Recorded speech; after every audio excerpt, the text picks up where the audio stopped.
Hi, my name is Daniel Grabowski. This is my mid-quarter review video.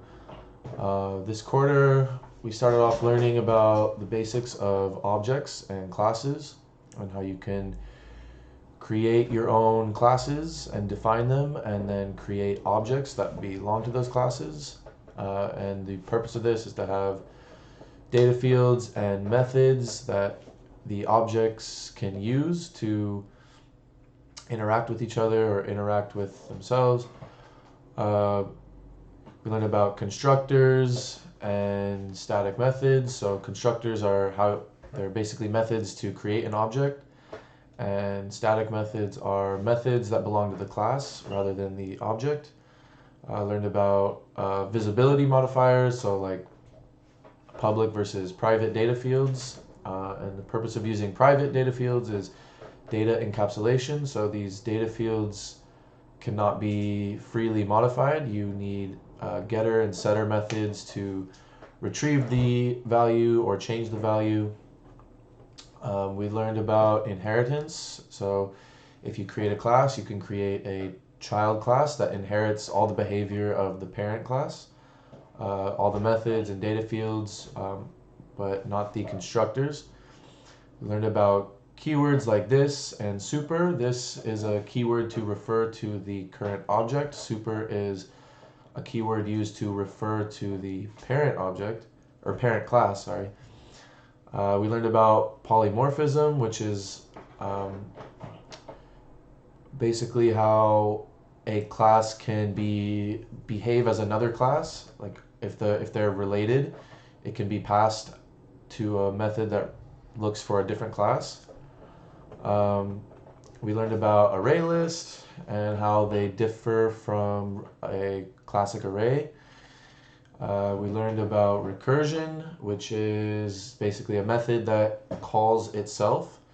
It has a base case and a recursive case, and it continues to call the recursive case until the base case is reached. Then it goes back through all the previous method calls and returns the result. This week we learned about stacks and queues. The main difference there is a stack is first in, first out, and then queue is first in. Stack is first in, last out. Queue is first in, first out. Sorry. And then we learned about the other collections and how they extend each other, or how the various different types of collections like priority queues and double-ended queues, and I believe we're going to learn a bit more of that in the next few weeks. Do I like the course flow? To be completely honest, I had some very unexpected life events at the beginning of this quarter, and I didn't even touch Canvas for probably 2.5 weeks, and I fell really far behind.